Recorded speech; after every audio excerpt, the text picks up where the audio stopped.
So here we go. The U.S. launching a 13th night of strikes on targets across the country of Iran, hitting military command centers, drone storage facilities, and communication networks. And President Trump is now weighing a massive new attack. Steve Harrigan is live in Tel Aviv with the details. Good morning, Steve.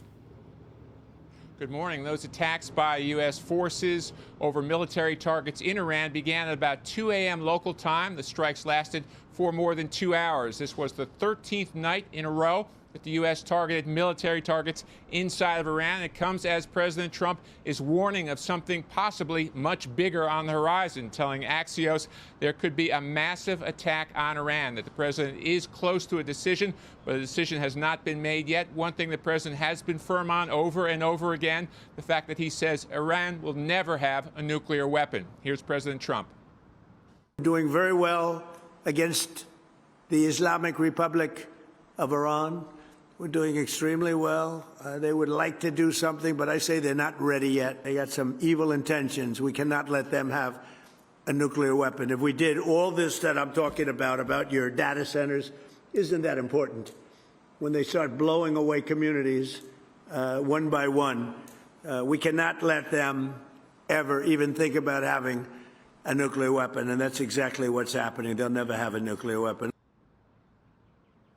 President Trump has also said he intends to hold Iran responsible for attacks by Houthi terrorists on Saudi shipping inside the Red Sea. Attacks by the Houthis on 2 Saudi tankers with missiles and drones set one tanker alight and really helped to spike oil prices briefly above $100 a barrel. The president is vowing major military punishment if the Houthi attacks continue. Guys, back to you. Yeah, thanks, Steve. Thanks so much, Steve. So the big question is, the other question is, are they going to come in with a massive acquiescence and fear that they're going to get hit so hard they're never going to be able to recover? Or does Iran say, hey, we put up with 13 straight days. I'm still able to attack ships. How bad can this massive hit be?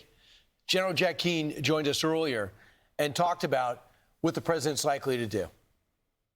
The choice going forward is, do we fix this regime and shut down their behavior once and for all, go back to major combat operations?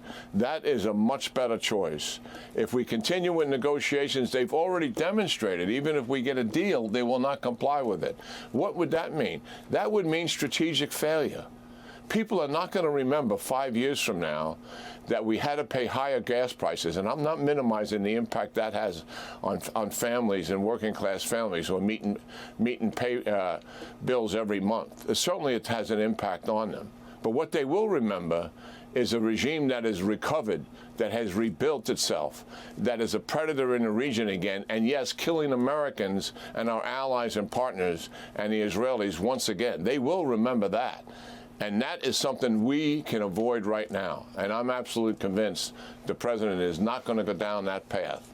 He's going to go down the path to fix the behavior of this regime forcibly once and for all. And he also mentioned Israel at the end of your interview. 13 nights in a row of attacks, and Israel has not been involved. But what did he say to you? The massive plan that's on the table involves the IDF in a big way. And it has to if you want to win. Why? Nobody has been infiltrated Iran like they have. They have the intelligence. That's the reason they don't have a nuclear program right now. They've been alleged to have assassinated scientists, leaders in that country, because Iran lives on a daily basis to destroy Iran, to destroy Israel. That's what Hezbollah is about. That's what the Houthis are about. That's what Hamas is about. That's what Islamic Jihad's about. What's the commonality? Finance, the strategies, everything, including October 7th. October 7th is strategized by Iran. So that's why they know all there is to know. And if you want to finish off, we are the great Satan. Unless the great Satan, America, wants to be victimized, for the first time after 7 presidents, we have someone who says, I'm not going to leave it to the next guy, like everyone left this problem with me.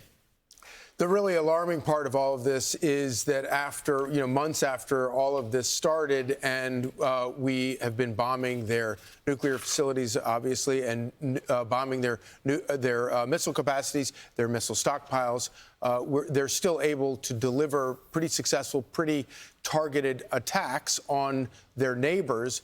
after At our bases. on our bases, injuring our and killing our soldiers. And, part of this, you always assume, you always figure that your adversary is a rational actor at some level. And the problem with Iran has always been that it's kind of like there seems to be something different there where they're not really a rational actor, and their willingness to keep throwing things at President Trump, willing to die, willing to get their country absolutely pulverized for whatever it is that they believe. It does make you wonder the degree to which Iran has misjudged this president, thinking that it's an election year. This president, that he wants peace, he really does want peace. He doesn't want to do this, and they figured that, with the election coming up, he'll be afraid to continue this. They picked the wrong guy, because obviously President Trump believes he's not doing this for political purposes. He's doing this because he actually believes that Iran poses this threat, and that this actually has to be done in order to bring about peace. And whether it's in an election year or not is irrelevant to him, because he believes it's the right thing. Tim Sheehy, he's a senator, Republican, Montana, is a Navy SEAL veteran. He had a very powerful speech. If you get a chance, go watch it. It's about 5 minutes. He spoke to lawmakers. But he was saying that they're lunatics. It's a radical lunatic band of terrorists. They took over that country 47 years ago. And he says he love or hate Donald Trump, no matter what. There's never been a single president who has stood up to Iran and hit back. He says for 47 years, our troops and our families have been absorbing attack after attack after attack all over the world. We did not start this war. We did not. But we will finish it. Right. And the Wall Street Journal does say one thing has surprised is Iran is quickly rebuilding. They use the ceasefire as an opportunity to rebuild. They cannot believe how much they've rearmed, rebuilt, and reconstructed even the bridges that we've blown up. So it's a resilient enemy that we're dealing with. Be sure to like and subscribe for all the Fox News latest on YouTube, and catch full shows streaming now on Fox One.